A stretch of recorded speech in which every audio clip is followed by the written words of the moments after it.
Selamat petang penonton yang dihormati.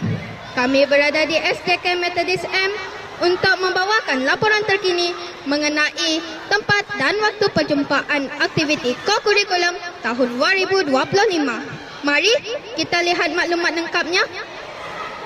Aktiviti kokurikulum merupakan salah satu elemen penting dalam pembangunan pelajar. Tahun ini, sekolah telah menyusun 3 kumpulan dengan jadual waktu dan tempat yang teratur bagi mengelakkan pertindihan. Setiap kumpulan akan menjalankan aktiviti mengikut slot yang ditetapkan. Waktu perjumpaan telah dibahagikan kepada 3 kumpulan. Kumpulan A akan berkumpul dari pukul 12.50 tengah hari hingga 1.50 petang. Kumpulan ini terdiri daripada persatuan BI yang bertempat di kelas 2C, 2D dan 2E.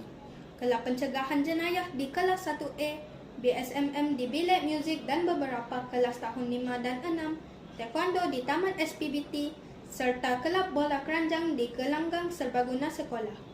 Kumpulan B pula akan mengadakan perjumpaan dari pukul 1.50 petang hingga 2.50 petang. Aktiviti dalam kumpulan ini melibatkan persatuan BC yang akan berkumpul di kelas 3B, kelab STEM di kelas 2A, 2B dan 2F, Wushu di Taman SPBT dan Brigade Putra di kelas 2C, 2D dan 2E. Pelajar perlu memastikan mereka berada di lokasi yang telah ditetapkan tepat pada masanya untuk melancarkan perjalanan aktiviti. Sementara itu, kumpulan C dijadualkan bermula pada pukul 2.50 petang dan berakhir pada 3.50 petang. Aktiviti kumpulan ini termasuk persatuan BM di kelas 2D dan 2E, pengakap di Taman SPBT dan kelas tahun 1, kelab renang di kolam renang Delta, serta Brigade Putri bertempat di kelas 1C dan 1D.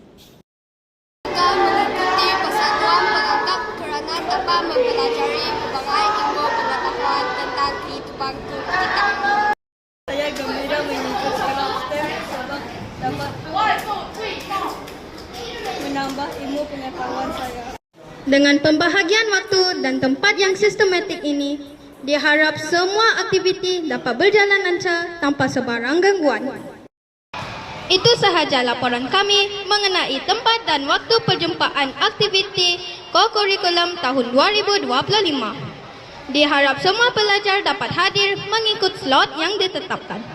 Dari studio, saya Faris Rosyadi bin Fazal mengucapkan terima kasih.